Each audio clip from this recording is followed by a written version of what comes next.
유대인 정신의학자 가운데 칼 매닝거라고 하는 유명한 분이 계십니다. 이분이 쓴 책 가운데 보면은 죄로 인한 결과라고 하는 책이 있는데, 이 책에서 그분이 말하기를 죄의 개념이 점점 사라지게 되는 것을 개탄한다, 그렇게 말을 하고 있습니다. 많은 사람들이 말하기를 나도 괜찮고 너도 괜찮다, 다 그럴 수 있지 라고 하는 그 말을 그는 반대한다고 말하고 있습니다. 그분이 말하기를 20세기 중반에 와서 사람들에게 점점 죄의 개념이 흐릿하게 되고 죄에 대한 사람들의 생각이 무뎌졌다라고 그렇게 말하고 있는 것입니다. 최근에 와서 우리 사회를 보시면은 편법이나 탈법 정도는 예사로 생각하는 사람들이 참 많은 것 같습니다. 그래서 조그마한 잘못이 아니라 그 잘못 때문에 아주 큰 사고를 저지르는 경우를 간혹 볼 수가 있습니다. 최근에 와서 보면은 그 원자력 발전소 부품 비리 같은 것을 보면은 엄청난 사고임에도 불구하고 사람들이 무뎌져 있는 것 같습니다.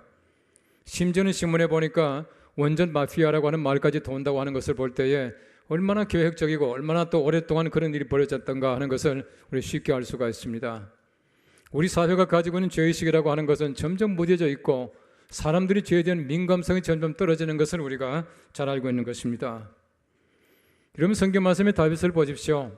죄에 대한 개념이 점점 무뎌 있을 때에 그는 밧세바를 취하기 위해서 그의 남편 우리아를 전방에 보내서 죽게 하고 밧세바를 자기 아내로 취했던 것을 우리가 잘 알고 있습니다. 하나님께서는 나단이라고 하는 선자를 보내서 다윗의 죄를 책망하십니다. 깨닫게 하십니다. 그때 그는 다시금 죄에 대한 개념이 날카로워졌습니다. 그가 나단의 말을 듣고 얼마나 회개했습니까? 정말 눈물로 베개를 적신다고 말할 만큼 통회하면서 그는 다시금 돌이키게 되는 것을 볼 수가 있습니다. 다시 말하면 우리가 죄에 대해서 우리가 좀 더 민감한 마음을 가져야 하나님 앞에 올바르게 돌이켜 쓸 수 있다는 사실을 말씀하고 있다는 것입니다.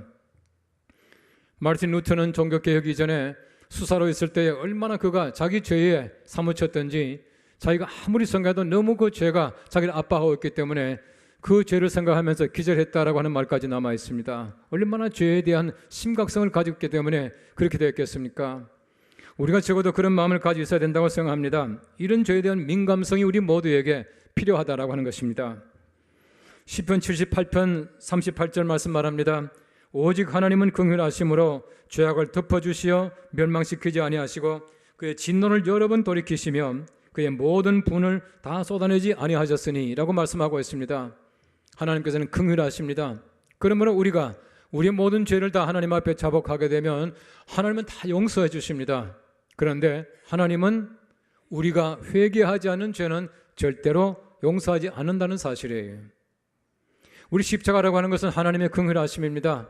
우리 모든 사람들이 아무리 생각해도 모든 방법을 다 동원해도 우리 죄를 갚을 길이 없기 때문에 하나님께서는 예수 그리스도 하나님의 아들을 이 땅에 보내어서 십자가에 못 박아서 우리를 대신해서 죽게 하심으로 말미암아 우리 모든 사람들이 죽지 않고 영원히 사는 그 은총을 베풀어 주신 것입니다. 이것이 곧 십자가의 긍휼이라고 하는 것입니다.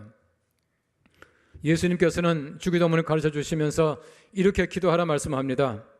우리가 우리에게 잘못한 사람을 용서하여 준 것 같이 우리 죄를 용서하여 주시고 라고 기도하라, 그렇게 말씀하고 계셔요.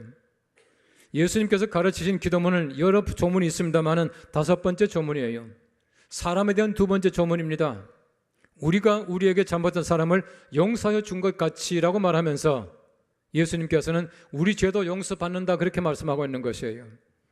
여러분 잘 아시는 대로 마태복음에서는 이 죄를 빚이라 그렇게 말하고 있습니다. 우리 빚진 자처럼 살아가는 것입니다. 누가복음에는 죄라고 말하고 있습니다.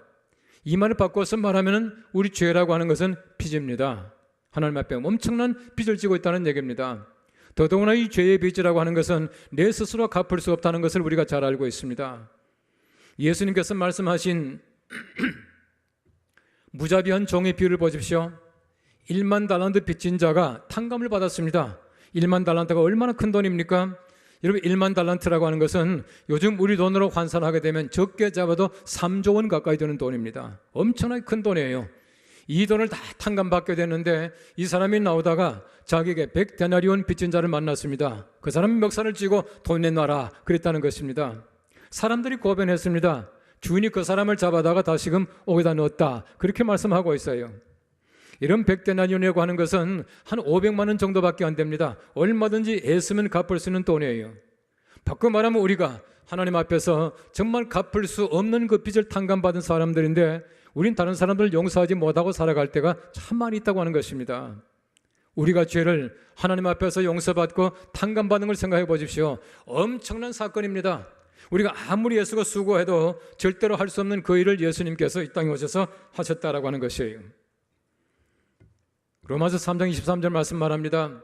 모든 사람이 죄를 범하였음에 하나님의 영광이 이르지 못하더니 말하고 있습니다. 모든 사람입니다. 죄 짓지 않은 사람이 있습니까? 모든 사람이 다 죄를 지었기 때문에 우리 모두가 죄라고 하는 것은 필연적으로 우리와 항상 맞닥뜨려 살아가고 있다는 뜻입니다. 그러므로 예수님의 십자가 용서라고 하는 것은 모든 사람들에게 필연적으로 요구되는 사실이에요. 죄도 마찬가지로 우리가 항상 짓게 되고 용서도 항상 우리가 받게 되는 것인데 예수 그리스도의 십자가로 말미암아 내가 아무리 큰 죄를 지었다고 하더라도 용서받게 된다는 사실을 말씀해 주고 있는 것입니다.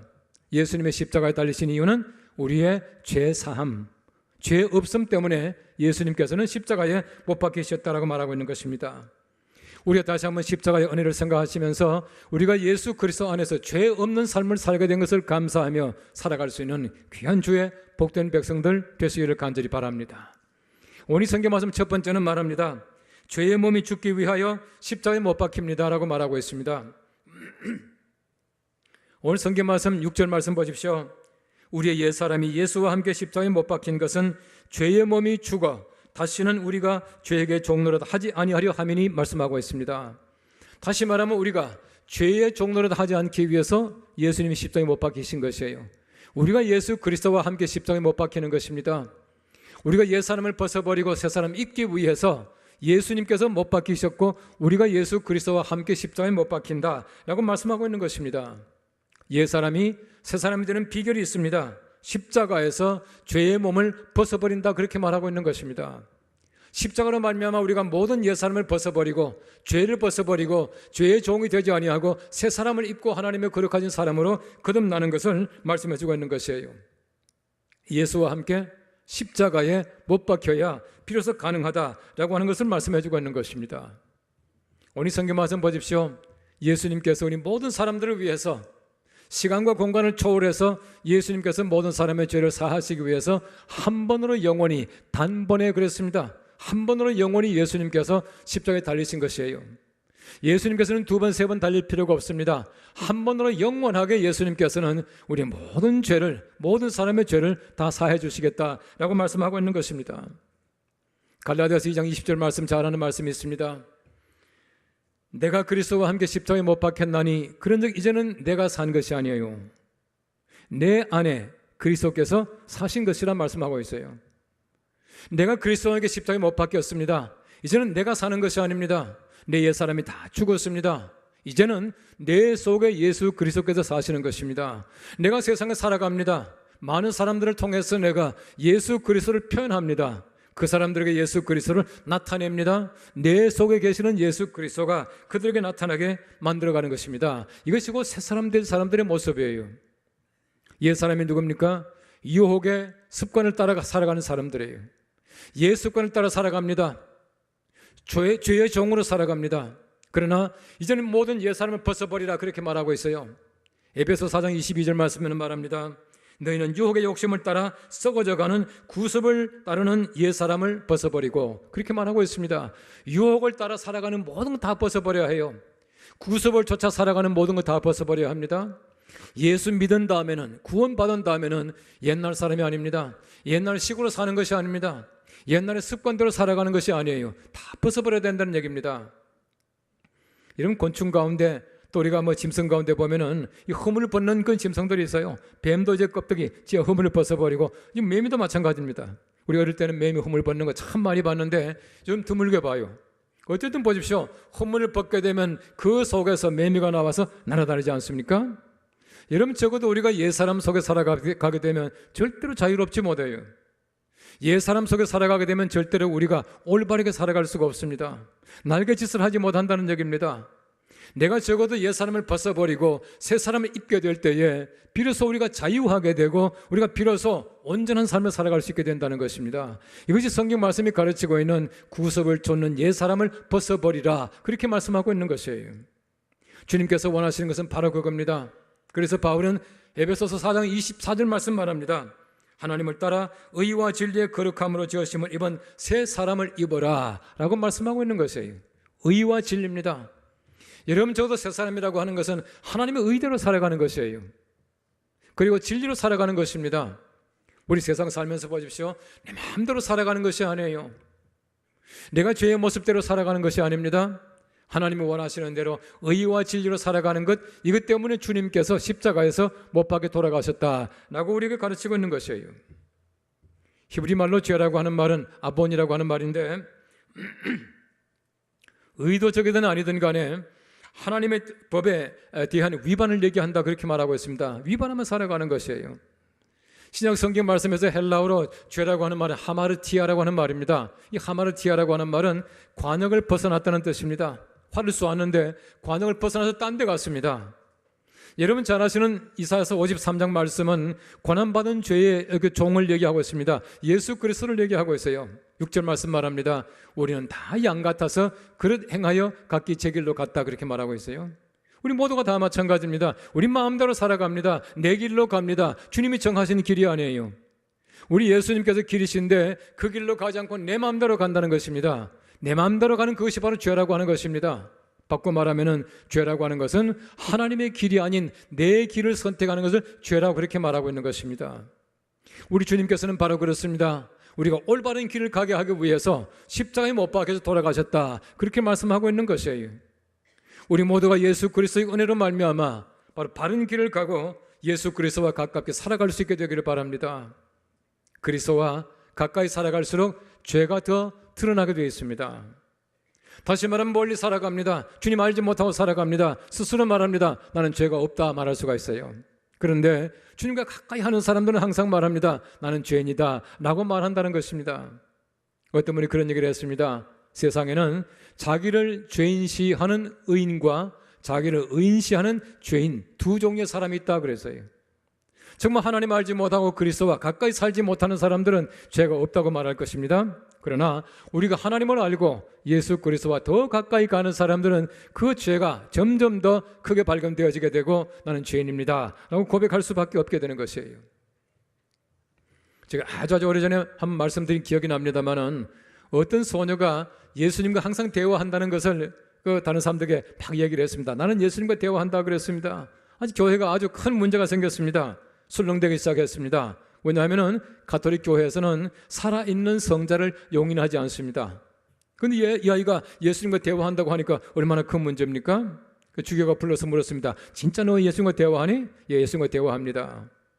만일에 정말 예수님과 대화한다면 다음 예수님과 대화할 때에 내가 지난번 고해성사 할 때에 내가 무슨 죄를 지었는지 예수님께 다 얘기했는데 무슨 죄를 지었다고 하는지 그것 좀 알아서 오렴, 그렇게 말을 했습니다. 그 다음에 다시금 이제 그 아이가 이 주교와 만났습니다. 주교가 물어봅니다. 너 예수님 또 만났니? 예, 만났습니다. 내가 지난번에 고해성사 할 때 무슨 죄를 지었는지 물어봤니? 그 아이가 말합니다. 예수님께서는 이미 다 기억하지 않고 잊어버렸다고 말씀하시던데요, 그렇게 말을 했대요. 예수님께서는 절대 기억하지 않습니다. 하나님께서는 우리 죄를 사해 주시기를 원하셔요. 우리 누구나 다가 죄가 있습니다. 여러분, 십자가라고 하는 것은 용서입니다. 십자가라고 하는 것은 죄를 잊어버리는 것이에요. 다시 기억하지 않는 겁니다. 예수님께서 십자가에서 죽으심으로 말미암아 우리가 죄를 주님 앞에 고백하게 되면 주님께서는 모든 것을 사해 주시고 잊어버리신다. 이것이고 십자가라고 하는 것입니다. 우리 죄가 하나님 앞에 사함받게 되기를 간절히 바랍니다. 우리 주님 앞에 우리 죄가 다 알려지게 되고 주님이 기억도 안 하시게 우리 모든 죄가 다 사함받는 귀한 삶을 살아가는 십자가의 삶을 살아가는 우리가 될 수 있기를 간절히 바랍니다. 오늘 성경 말씀 두 번째는 말합니다. 죄에서 벗어나 의롭다 하심을 얻으려고 십자가에 못 박히셨습니다 라고 말하고 있습니다. 7절 말씀 이렇게 말합니다. 죽은 자가 죄에서 벗어나 의롭다 하심을 얻었습니다 라고 말씀하고 있습니다. 여러분, 우리가 예수님이 돌아가심으로 말미암아 내가 죄에서 벗어나서 의롭다 하심을 얻었다, 그렇게 말하고 있습니다. 죄에서 벗어나는 것이 의롭게 되는 것이에요. 여러분, 구원받았다라고 하는 말을 의인했다 그렇게 말하지 않습니까? 우리가 의로 인정받은 겁니다. 의화되는 것입니다. justify 하는 것이에요. 하나님께서 우리들에게 옳은 사람이 아니지만 이제 옳은 사람 되었다라고 인정해 준다는 것입니다. 이것이 곧 십자가의 은혜로 말미암아 가능하게 되었다라고 말씀하고 있는 것이에요. 우리 모두가 다 마찬가지입니다. 내가 내 죄를 하나님 앞에 사함받게 되면, 고하게 되면 하나님이 사해 주시고 하나님께서는 우리들에게 의롭다라고 인정해 주신다라고 하는 것을 말씀해 주고 있는 것입니다. 여러분 성경 말씀 보십시오. 아담 이후로 모든 사람들은 죄의식에서부터 벗어날 수가 없게 되는 것이에요. 여러분 베드로 보십시오. 베드로가 예수님 만나자마자 말합니다. 나는 죄인입니다 라고 말했습니다. 얼마나 명확한 얘기입니까? 제가 지난번도 말씀드렸지만은 베드로가 나는 죄인입니다 라고 말한 것은 내가 지난번에 죄 지었습니다 그 말이 아니거든요. 지난번 죄를 지었습니다, 앞으로 또 지을 가능성을 가지고 있습니다 라고 하는 뜻이에요. 얼마든지 많은 죄를 지을 겁니다. 그러나 예수님 앞에 와서 내가 죄인입니다 라고 말했을 때에 예수님께서는 모든 걸 다 사해 주셔요. 심지어 앞으로 지을 죄까지도 사해 주신다는 얘기입니다. 여러분 이 말씀을 잘 보십시오. 베드로가 예수님께 죄인입니다 했는데 베드로가 제가 볼 땐 제법 괜찮은 사람이거든요. 얼마나 자기 일 열심히 했습니까? 얼마나 책임감이 강합니까? 참 괜찮은 사람이에요. 그럼에도 불구하고 나는 죄인입니다 라고 말하지 않습니까? 모든 사람들이 죄의식에서부터 자유로울 수가 없다는 것입니다. 모든 사람들 전부 다가 죄인입니다 라고 고백할 수밖에 없는 것이 우리의 삶이라고 하는 것이에요. 유대인들은 죄를 두 가지로 구분합니다. 하나님께 대한 죄와 사람에 대한 죄예요. 이러면 적어도 우리가 하나님 앞에서 모든 죄를 다 사함받게 되고 하나님 앞에서 올바르게 살게 되면 사람들 앞에서 죄 짓지 않아요. 바꾸어 말하면 우리가 하나님 앞에서 올바르게 살아보십시오. 하나님 대하듯이 사람 대하지 않겠습니까? 어쨌든 보십시오. 죄라고 하는 것은 사람에 대한 죄의식도 분명히 있다는 뜻이에요. 2차 세계대전이 끝나고 나서 미국이 나가사키와 히로시마에 원자탄을 투하했지 않습니까? 나가사키에 원자탄을 투하할 때에 비행기에 탔던 항법사인 폴 버그만이라고 하는 사람이 너무 자기 마음속에 그 죄의식이 강해서 어쩔 수 없이 우울증에 걸리게 되었다고 합니다. 우울증에 걸려가 결국 그 사람이 자살해버리고 말았다는 보고가 있었습니다. 다시 말하면 우리 사람들이 사람에 대한 죄의식도 마찬가지예요. 우리가 하나님 앞에서 모든 걸 다 사함받기 전까지는 사람에 대한 죄의식을 절대로 버릴 수가 없다고 하는 것입니다. 유대 사람들을 보십시오. 유대 사람들은 죄를 56가지로 구분합니다. 얼마나 많은 죄가 있는지 몰라요. 그런데 보십시오. 이 56가지의 모든 죄가 한 가지입니다. 바꿔 말하면 하나님과의 관계의 단절이에요. 하나님 떠나 살아가는 그 자체가 죄입니다. 하나님 떠나 살아가면은 온갖 죄를 다 범하게 되는 것이에요. 하나님과 함께 있는 것, 이것이야말로 유일한 우리의 어떤 소망입니다. 하나님과 함께 있음으로 말미암아 우리가 죄 짓지 않고 살아갈 수가 있다라고 하는 사실을 얘기해 주고 있는 것이에요.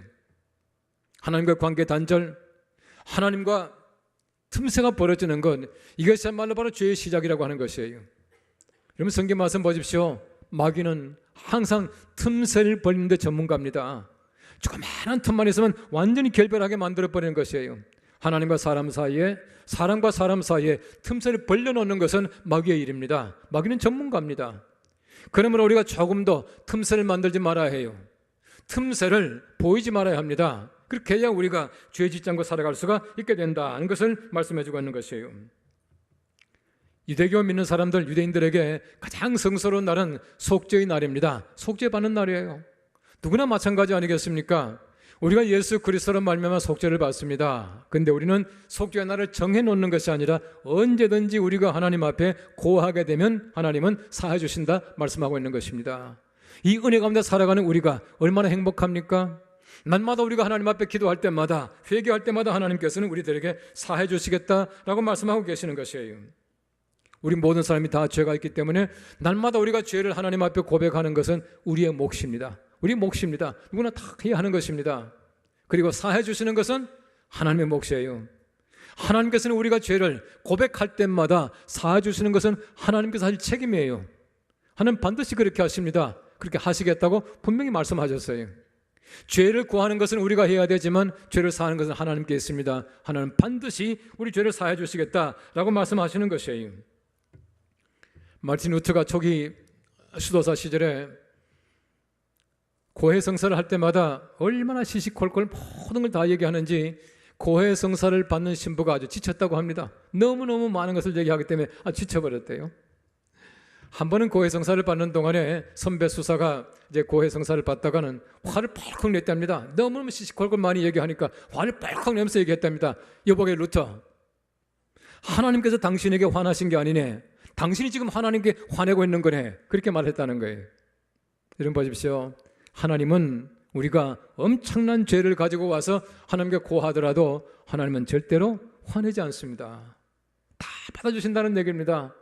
하나님께서 받아주시 못할 죄가 있습니까? 회개가 있습니까? 절대 없습니다. 하나님께서는 아무리 큰 죄라고 하더라도 다 사해 주시겠다라고 말씀하시는 것입니다. 우리 예수님께서 십자가상에 돌아가실 때 보십시오. 다 이루었다 말하잖아요. 다 이루었다. 이 말은 무슨 말이냐 하면은 빚을 다 갚았다는 얘기입니다. paid off 했다는 얘기예요. 우리가 할부하다가 이제 다 끝냈다는 얘기입니다. paid off 했다는 뜻입니다. 얼마나 좋은 말입니까? 우리 모두가 엄청난 빚을 지고 있는데 예수님께서는 십자가상에서 빚 다 갚았다라고 말씀하시고 떠나셨다는 얘기예요.